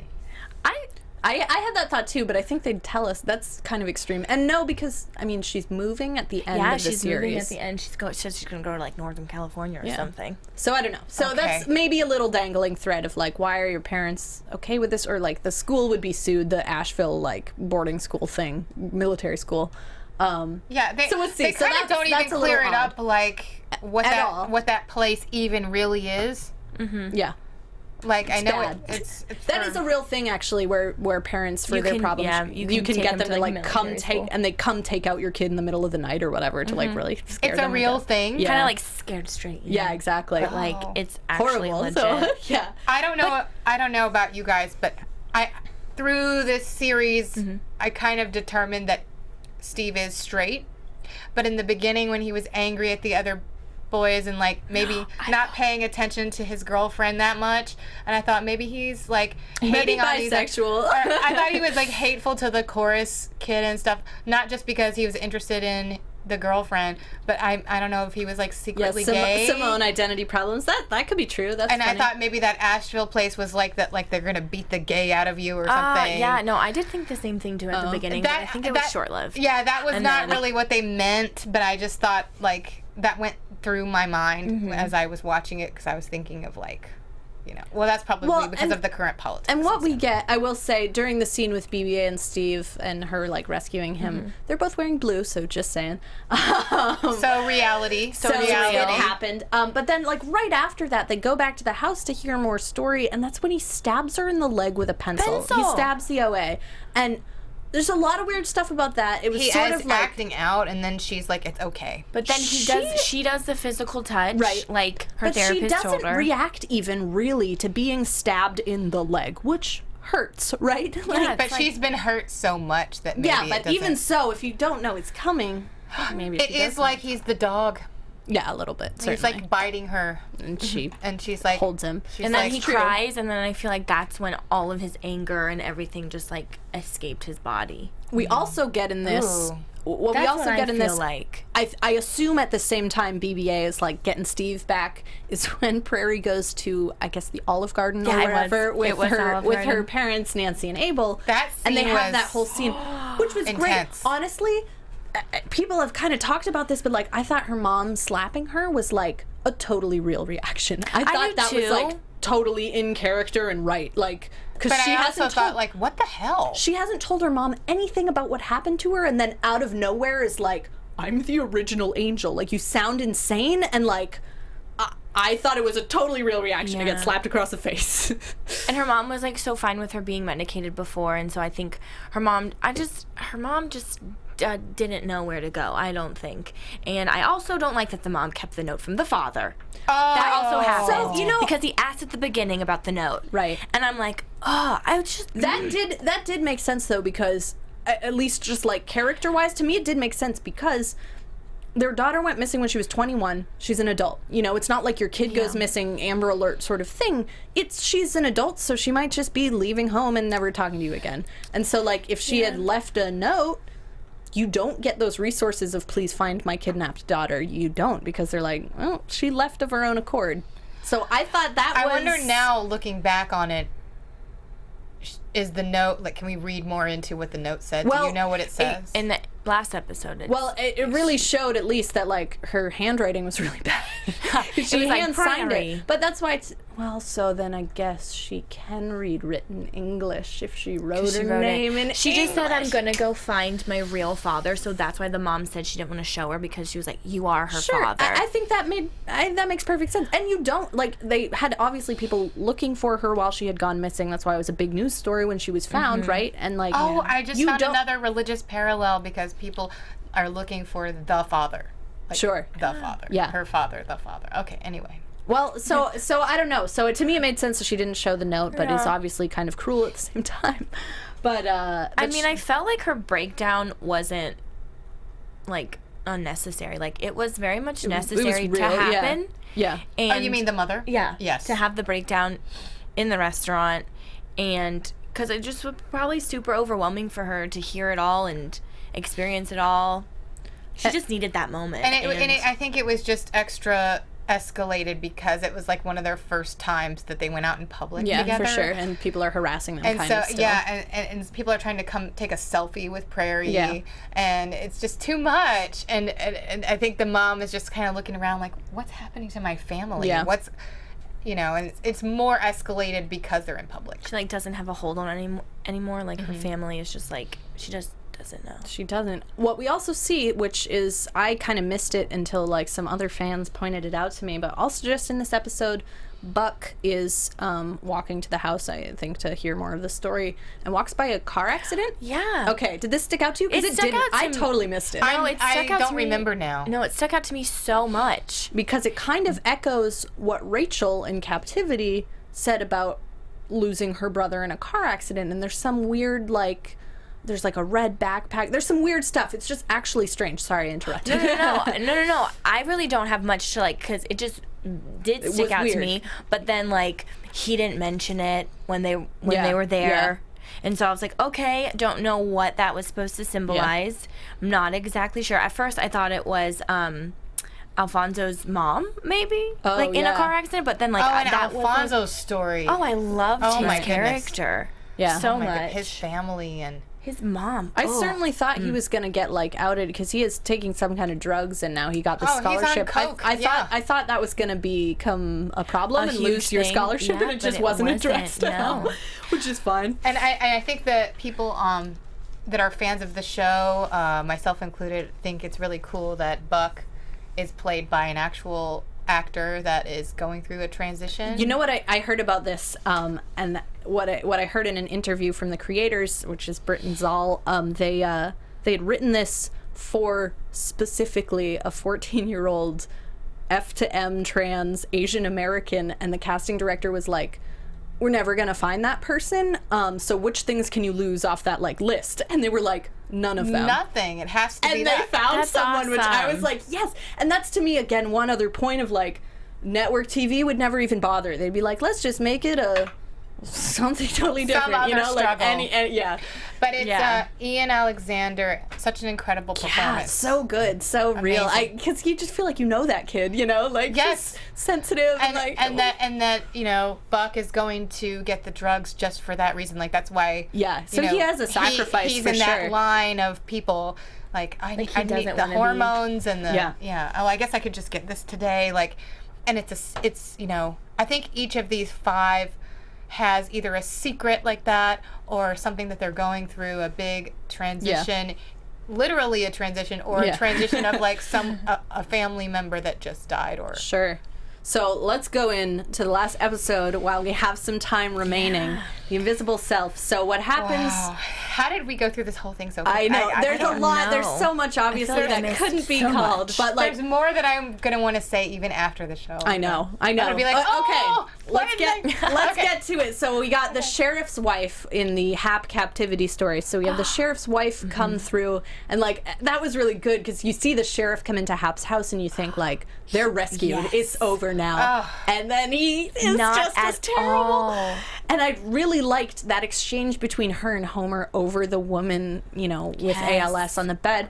Is that what she had? Yeah. Yeah. She had Okay. ALS. And that's what I just really liked, the sort of exchange of let's just not do it, which is what you would Yeah, think. they're like, No, we'll just- why would we help you, sort of thing, and then we're not who we say we are. It was really good, keeping them inside their own logic, even if it's all fake and they're crazy. That's perfectly logicked through. You know what I mean? So I really liked that exchange, and then they do it, and they get the last movement from her, right? And they heal her. And doesn't she say that someone told me when I was younger that I was going to help 2 angels? Yes, Evelyn did say that, and when she said that, I was just like, thank you. Yes. That was amazing. Yeah, was she good. said it. And they help her, but then she dies. She gets shot. She gets with the I sheriff. was so well, here's an pissed. interesting thing.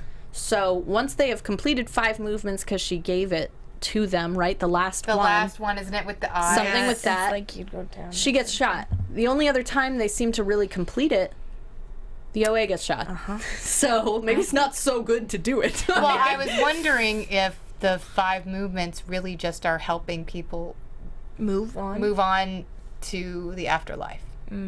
Yeah, could be. The movements are that movement So too. the big thing, obviously, is that the thing she's had a premonition about this whole time ends up being a school shooter, which they did sort of pepper through the earlier episodes. There's a news report on the radio about a shooter in a mall, and they didn't catch the person. And it's just in the background They of did scenes. pepper it through. Yeah. Okay. Which is good, and to me, a lot of people have been pretty frustrated, I think, with the end.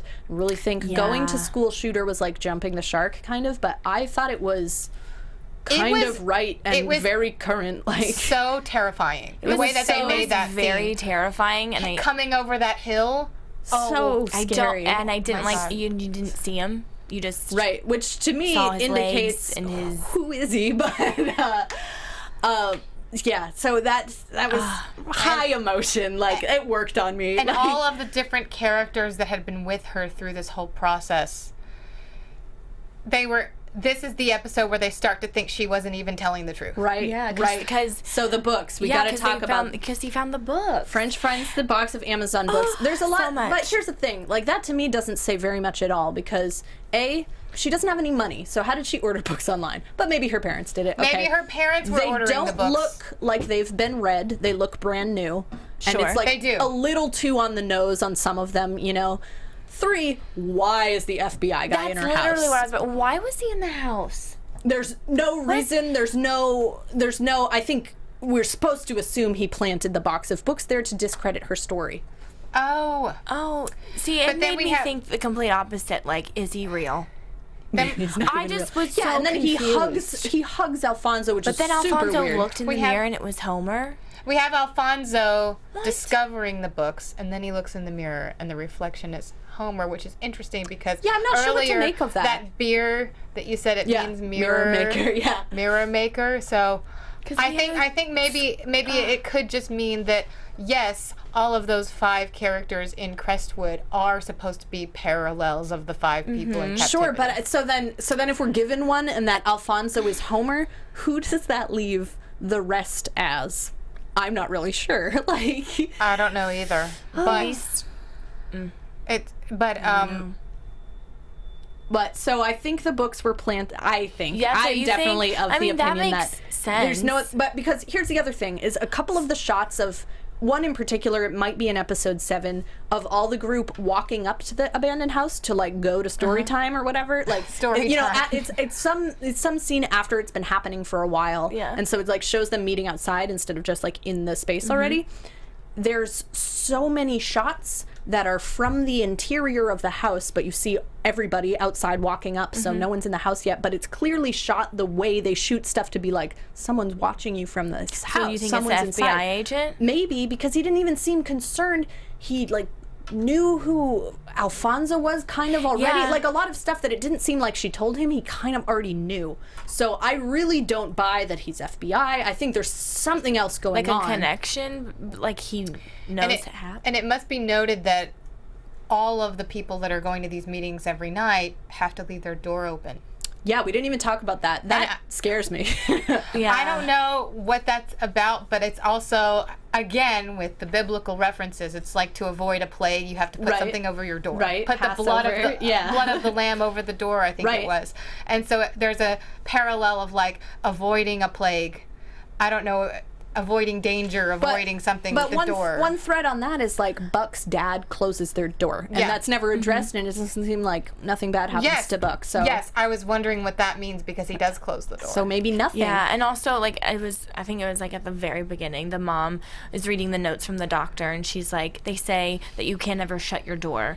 She's like, but we're just gonna go with you can't lock your door. Oh, good call. That's a really and good. then later Abel physically removes takes the door. the door Yeah. off. Yeah, that's interesting. And like even at the very first episode, she's filming her old dollhouse and like records her opening the front It's door so of the creepy, dollhouse. the dollhouse. Oh my Is it? god. Wow, you are easily creepy. I mean, after being held captive though, I don't think I would want to have a door shut.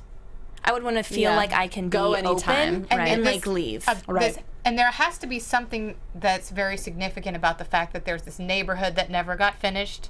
Yeah, And it's this cool house, setting, really and this interesting. house that never got finished. Yeah. And this story, there's like maybe the stories story never never got got finished or something. There's something unfinished business movements moving on to the afterlife. Well, true. Well, so even speaking of unfinished Very stories, the parents break up this last story time, kind of. She kind of got to the end of, like, she says that Hap leaves her and drives away, which is odd. Leaves her on the side of the road. Leaves her on the side of the And road, then, and- but she's standing telling her story with a knife, and all the parents kind of walk in and happen upon everybody here and just take her out, and she doesn't put up any resistance. She just, Yeah. like, is let out And like I a forget, child, why kind does of. she have a knife? I don't know.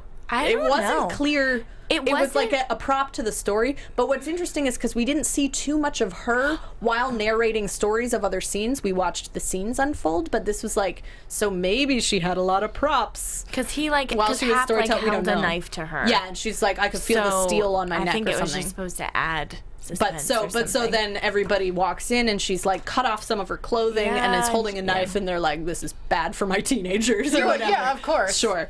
So, But yeah. So that was odd. So she just let them go. She has an ankle monitor on the next Yeah, time I was we about see to say, her. was she on house arrest? Like, and their house was for sale?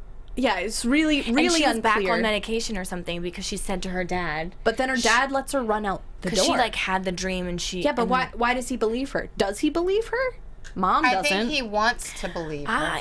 Yeah, I don't know. I think he's more supportive than the mom. Or Yeah. he just... So I don't know. we have to get to this scene at the school. We do. So we get like, so everyone's kind of sort of assimilated back into their actual friend groups. They're not like hanging out with each other so anymore. sad to see. So this is kind of real, right? Like, But yes. they weren't But friends. they were broken up because of the parents breaking up that meeting. Do you think is that? I Oh, just that's, think it's kind of good. But oh, like, yeah. story's Just feel over. like they didn't so believe- like, they're not they're hanging just out like, anymore. whatever. And they saw the books. French showed them the books he found, so they kind of don't believe. And I just remembered earlier. There's a different teacher at the school that notices why are all those kids together? I don't yeah. And then he understand. I mean, had a high school ring. dynamics. Yeah. They don't. He had a ring, like Homer had a ring. The And teacher did. Yeah, Yeah. and they went up on it because he, like, played with Yeah, it. there's something really weird if you go back and just watch that teacher in all Yeah. his scenes. There's He's, some like, really weird watching, stuff he's about like, him. And Why he's are the you one. guys- And he's He the tries one to get BB-8 that- to come with him That when and that leave. when Prairie the OA comes to pretend Yeah, to he's be like, the stepmom, "Don't he's I like, know you?" Oh, don't I know you? And she says, oh yeah. But that I'm a to me, parent. that I never considered just because, like, yeah, she's all over the news because she just got rescued. But you know? maybe there's I don't know, more that to te- that character. I think really there might do. There might be. So, and he's trying to get BB-8 to come with him, and she, I don't know how, kind of knows, go to the cafeteria. she She was says, just, my "My boys. boys." She And, like, senses went. it. She senses something. And like, but to me, even before it starts, that shot of just everyone's under the tables know. and everyone is like getting each other's eye. Oh my God. I know. Oh my God. Like, It the was fear so epic. and the emotion and everything, I just, like... And they I were was like, please, I don't know please if do I it, believe guys. any of this anymore, but I'm just, That's the I thing, can't too. not do it. To me, Yeah. and to me, I was like watching it and I was kind of scoffing, but I was like crying at the same time as they all like stood up and did it. I was like, oh, they're all gonna get shot. I know, but I it thought so, still too. worked I on mean- me. I was just like, oh, it's a super sad ending. I don't mean, I actually was hoping to believe it. I think the characters themselves weren't sure if they still Right, believed right, it. for That's what I sure. mean. Yeah. For sure. And And it then was they look good at to, each They other like... do it amazingly shot. It looked. I mean, looked we're so all on the right good. page with like liking the modern dance. So I loved it. I thought I like the loved whole it. thing. It The really, reason- everyone was so committed. Like on point, and it was so fast and whatever. And then when it got to the last movement, it was how they slowly they did it, Oh. That- and then it Yeah. was shot, and I was like, The thing is, oh my god. the thing if you watch it again and can get past your emotion, which I think is hard because it was amazing. None of the other students seem like they can see that happening. I know, I thought- especially are you? afterwards. Are you afterwards, serious? when like the shooter's been taken out by the like cafeteria employee, and all the students are like comforting each other or like looking at each other. It's like that never happened because that would be the thing you would talk about. Like everyone stood up and friggin' danced. Yeah, and I was that is so dumb. I was Like, expecting like one of the Do friends. you think to, they're like, all grab- angels? I don't know. I don't know what to think. Here's the thing. Like, and do you think that people can even see them? Here's the thing. But then they I have kind of- conversations with other students. My other- ultimate thought is that I kind of believe a lot of elements that we even have evidence maybe aren't perfectly true, but to me, I kind of am okay with thinking about it like the multi-universe theory, and there's a lot of other threads Dimensions. going. I kind of think so, and like someone made the point that I kind of liked that like without intervention and like kind of growing, Steve would have been the shooter. And I was like, we don't see the shooter's face. The shooter could be like Steve, you know? And Steve in an alternate reality. right. So good. and to me, I never thought that. and that I was don't know so why. good. I Yes. really like that, and I like. I don't know why. To me, it doesn't seem like the cop out of like it was all a dream or Yeah. whatever. But I like just like there's all these threads. To me, it feels like the creators know everything, planned it all out. I do there too. aren't accidents. Like Yeah. Oh no, there and I think there's going to be a second season. Oh, for sure. So, but It hasn't been announced, But I right? have. So- It has not been announced, but I have got to talk about the ending. Right, the what very are your end. theories? Because in the ending, the OA gets shot, much shot. like the woman with the sheriff's right, wife with right. ALS. She gets shot. So they both get shot, and I think this is just a theory, but I think that she's finally crossed over. That Sure. she's not going to come back anymore. Well, and then we get that she's- last shot The of her. last shot- and she says, Homer. But where does it look like she is? To me, it looks like she's in Homer's NDE place. It looks like white clinical mental hospital or whatever it was. But also with Steve running after the car, just like OA ran Take after me with you. the car, Or and Hap's literally car, said the totally. same thing. It's honestly the exact same I forgot thing. that she That's ran really after good. Hap's car. Yeah, That's and, really and they good. both say the same thing. They're like, "Take me with you." Yeah, that is good. Oh, that's good. And you do hear the whoosh when the like ambulance door closes that Hap talks about much earlier. I When he don't heard people know. die and there was a sound. Yes. And it sounds like Steve heard that when it sounds like the OA left her body or whatever. Yeah. So I don't know. So oh my God, there's so much in my this heart hurts show. now. I mean, what are your predictions? If we do get a season 2, what would happen? AfterBuzz TV predictions. I mean, I guess I'll start. Yeah. I feel like there almost can't be a season 2. I want there to be, but it's so wrapped up to me. I mean, I like that there's like a question at the end of what if and what Me does this too. mean? I think it's perfect without another follow-up. But I love that you kind of don't know. Yeah. And I love that she's looking for Homer, and that it looks like I don't remember her being in the Homer NDE experience. I remember her surrounded by the stars again. Maybe I'm just No, I remembering think it's an all-white background. It's an all-white background, and it's just a straight shot of her. Okay. And Isn't she it looks interesting? different too. She like has makeup on for the first And time. is she kind wearing that wolf hoodie? Was she? I don't know. I don't know. Okay. Well, in my theory, I think that she, in my mind, when I watched it, I felt like she finally crossed over. She finally is in the afterlife, and that was her death because it goes along with the woman earlier. Because I Right. think they had that storyline in there to indicate, well, this is what happens when they do all the movements. Sure. And what do you think, Sarah? I mean, I just feel so many things. And I mean, I just want all my answers to be answered, but I do not think that's going to happen because it's not going to be a good show if that's the case. I agree. I totally agree. So I think I would be happy. I want them to have success, and everyone's a great actor, so I'd watch a season 2, but I don't think it needs it because it was amazing. There's I also want to know what happens to all their other captives. For sure. Yeah, that's, I mean, the biggest question, Yeah, maybe. So there's a lot of hanging threads, a lot of unanswered questions. Thank you so much for tuning in. There's obviously so much more to cover. I found some great theories on the subreddit of the OA. If you guys are diehard fans, check it out.